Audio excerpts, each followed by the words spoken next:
போட்டித் தேர்வு எழுதும் நண்பர்கள் அனைவருக்கும் வணக்கம். MEG TNPSC அகாடமியிலிருந்து முனைவர் மா. விஜய் அலெக்சாண்டர். நவம்பர் மாதம் 6ஆம் தேதியின் நடப்பு நிகழ்வுகளை காண்போம். அமெரிக்க அதிபர் தேர்தல் பற்றி ஒரு பார்வை. அமெரிக்காவின் புதிய அதிபருக்காக டொனால்டு ட்ரம்ப், கமலா ஹாரிஸ் இருவரும் போட்டியிடுகின்றனர். அமெரிக்க அதிபர் தேர்தல் 4 ஆண்டுகளுக்கு ஒருமுறை நடைபெறுகிறது.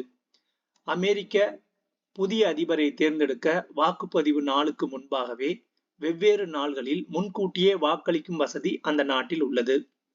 இந்த நடைமுறையின்படி வாக்குப்பதிவு மையங்களில் நேரடியாகவும் தபால் வாக்குகளையும் வாக்காளர்கள் செலுத்துவது வழக்கம்.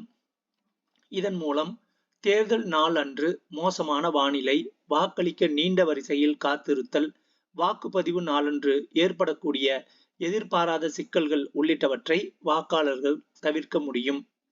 இதன்படி 8.2 கோடிக்கு மேற்பட்டவர்கள் முன்கூட்டியே வாக்களித்திருந்தனர். இந்த தேர்தலில் வெற்றி பெறுவதற்கு அரிசோனா, ஜார்ஜியா, மிஷிகன், நெவாடா, வடக்கு கரோலினா, விஸ்கான்சின் உள்ளிட்டவை முக்கிய மாகாணங்களாக உள்ளன. தேர்தலில் கமலா ஹாரிஸ் வெற்றி பெற்றால் தெற்காசியாவை சேர்ந்த முதல் கருப்பின அமெரிக்க அதிபர் என்ற வரலாற்றை அவர் படைப்பார். அமெரிக்காவின் மொத்தம் 50 மாகாணங்கள் உள்ளன. அமெரிக்கா நாடாளுமன்றத்தில் மொத்தம் 535 எம்பிக்கள் உள்ளனர். அவர்களில் 435 பேர் கீழவையை சேர்ந்தவர்கள், 100 பேர் மேலவையை சேர்ந்தவர்கள். இந்த எம்பிக்கள் எண்ணிக்கைக்கு ஏற்ப 535 பிரதிநிதிகள். கொலம்பியா மாவட்டம், இந்த மாவட்டத்துக்கு கீழவையில் பிரதிநிதிகள் இல்லை. கொலம்பியா மாவட்டம் சார்பாக தனியாக 3 பிரதிநிதிகள் என 50 மாகாணங்களில் மொத்தம் 538 பிரதிநிதிகள் நியமிக்கப்படுவர். கடந்த தேர்தல்களில் பொது மக்களின் வாக்குகளை அதிகமாக பெற்றும் பிரதிநிதிகள் வாக்குகள் பெறாததால் தோற்றவர்கள் ஹிலாரி கிளின்டன் மற்றும் அல்கோர் ஆவர். 19ஆம் நூற்றாண்டில் பொதுமக்களின் வாக்குகளை குறைவாக பெற்றும் பிரதிநிதிகள் வாக்குகளை அதிகமாக பெற்றதால் 3 பேர் அதிபராக தேர்வு செய்யப்பட்டனர் என்பது குறிப்பிடத்தக்கது. நாடாளுமன்ற குளிர்கால கூட்டத்தொடர் நவம்பர் 25ஆம் தேதி தொடங்கி டிசம்பர் 20ஆம் தேதி வரை நடைபெறும் என்று நாடாளுமன்ற விவகாரத்துறை அமைச்சர் கிரண் ரிஜிஜு தெரிவித்தார். அரசு திட்ட பணிகளின் தற்போதைய நிலை குறித்து கள ஆய்வை முதல்வர் மு.க. ஸ்டாலின் கோவையில் தொடங்கினார். கோவை விளாங்குறிச்சி பகுதியில் தகவல் தொழில்நுட்பவியல், டிஜிட்டல் சேவைகள் துறை சார்பில் ரூபாய் 158.32 கோடி மதிப்பில் 2.94 லட்சம் சதுர அடி பரப்பளவில் அமைக்கப்பட்டுள்ள தகவல் தொழில்நுட்ப கட்டடத்தை முதல்வர் திறந்து வைத்தார். 8 தளங்களுடன் கட்டப்பட்டுள்ள இந்த தகவல் தொழில்நுட்ப பூங்கா செயல்பட தொடங்கியவுடன் 3500 பேருக்கு வேலைவாய்ப்பு கிடைக்கும் என தெரிவிக்கப்பட்டுள்ளது. 2000 ஆண்டு மற்றும் அதற்கு பிறகு பிறந்த அனைவருக்கும் பிறப்பு சான்றிதழில் பெயர் சேர்ப்பதற்கான கால அவகாசம் டிசம்பர் 31ஆம் தேதி வரை நீட்டிப்பு செய்யப்பட்டுள்ளது. பொதுமக்கள் தங்கள் குழந்தைகளின் பெயர் பிறப்பு சான்றிதழ் பதியப்பட்டுள்ளதா என்பதை உறுதி செய்தும், அவ்வாறு பெயர் பதிவு செய்யப்படவில்லை எனில் குழந்தைகளின் பிறப்பு சான்று பெறப்பட்ட உரிய இறப்பு பதிவாளராகிய கிராம நிர்வாக அலுவலர், ஆரம்ப சுகாதார நிலையம், அரசு பொது மருத்துவமனை, நகராட்சி செயல் அலுவலர், பேரூராட்சி சார் பதிவாளர் அலுவலகங்களில் தங்கள் குழந்தைகளின் பெயரை பதிவு செய்து பிறப்பு சான்றினை பெற்றுக்கொள்ளுமாறு தெரிவிக்கப்படுகிறது. மதராசாக்களை மூட மாநில அரசை அறிவுறுத்தி அலகாபாத் உயர்நீதிமன்றம் பிறப்பித்த உத்தரவை ரத்து செய்த உச்சநீதிமன்றம் இது தொடர்பாக உத்தரப்பிரதேச அரசு கடந்த 2004ஆம் ஆண்டு இயற்றிய மதராசா கல்வி வாரிய சட்டம் செல்லும் என்று தீர்ப்பளித்துள்ளது. இதன் மூலம் உத்தரப்பிரதேச மதராசா கல்வி வாரிய சட்டத்தின் கீழ் மாநிலம் முழுவதும் செயல்படும் 16,000 மதராசாக்களில் பயின்று வரும் 17 லட்சம் முஸ்லிம் மாணவ மாணவிகளின் நலன் காக்கப்பட்டுள்ளது.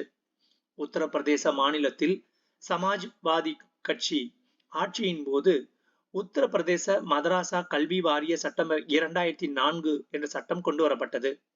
உத்தரப்பிரதேச மதராசா கல்வி வாரிய சட்டம் 2004 மாநிலத்தின் சட்டம் இயற்றும் அதிகாரத்துக்குள் வருவதோடு அரசமைப்பு சட்டத்தின் 3வது அட்டவணையில் 25வது சரத்துக்கு உட்பட்டு உள்ளது.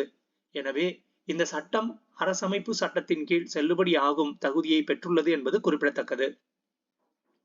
நாடு முழுவதும் உள்ள உயர்கல்வி நிறுவனங்களில் நெகிழி பொருள்கள் பயன்படுத்துவதை தவிர்த்து அதற்கு பதிலாக மாற்று ஏற்பாடுகள் மேற்கொள்ளப்பட வேண்டும் என யுஜிசி உத்தரவிட்டுள்ளது. தமிழகத்தில் 100க்கும் மேற்பட்ட இடங்களில் டெங்கு காய்ச்சலை பரப்பும் கொசுக்கள் உற்பத்தியாவது பொது சுகாதாரத்துறை ஆய்வில் தெரியவந்துள்ளது. கடந்த சில நாட்களாக பெய்து வரும் மழை காரணமாக இன்ஃப்ளூயன்சா, நுரையீரல் தொற்று மற்றும் டெங்கு காய்ச்சல் அதிகரித்து வருகிறது.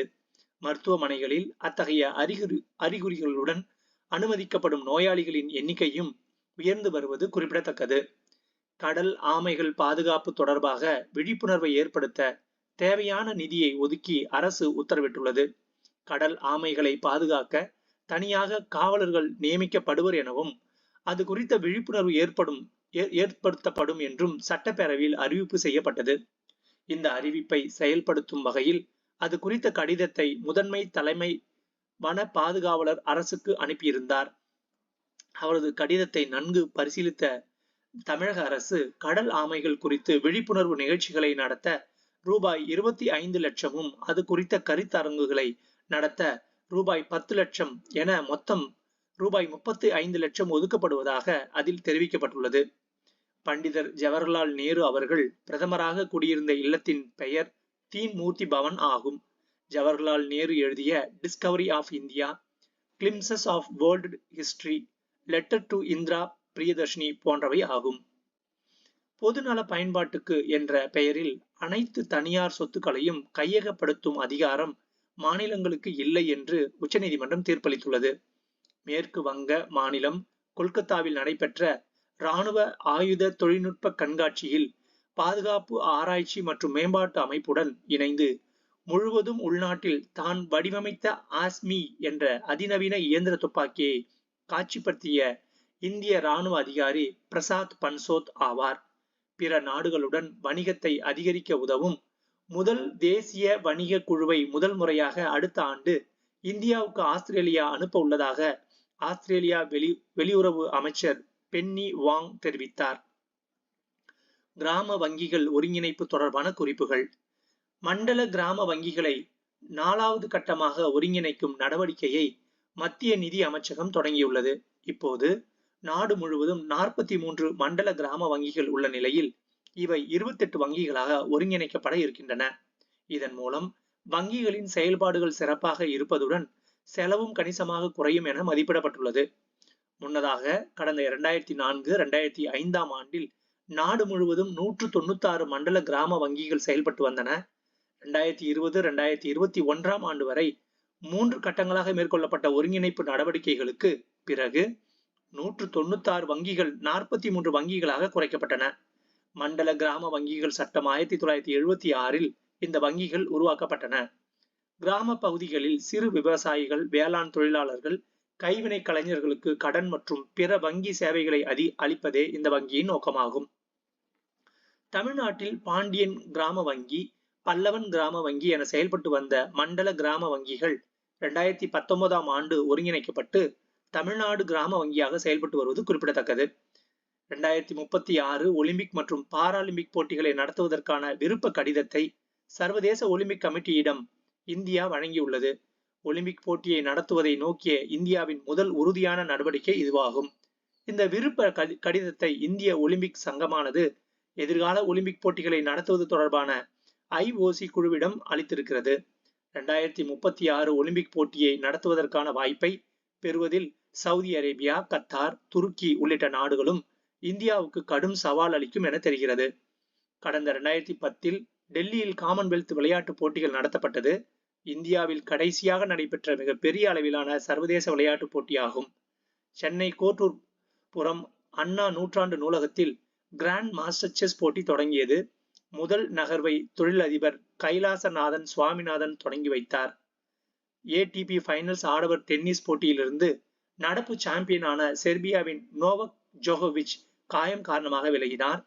பிக் 3 எனப்படும் நட்சத்திர போட்டியாளர்களான சுவிட்சர்லாந்தின் ரோஜர் ஃபெடரர், ஸ்பெயின் நாட்டின் ரஃபேல் நடால், செர்பியாவின் நோவக் ஜோகோவிச் ஆகியோர் இல்லாமல் ATP ஃபைனல்ஸ் போட்டி நடைபெறுவது 2001க்கு பிறகு இதுவே முதல் முறையாகும். பிரிட்டனின் வெளியுறவு துறைக்கான நிழல் அமைச்சராக இந்திய வம்சாவளியை சேர்ந்த பிரீத்தி பட்டேலை முக்கிய எதிர்க்கட்சியான கன்சர்வேட்டிவ் கட்சியின் புதிய தலைவர் கெமி பெடோனாக் நியமித்தார். நன்றி.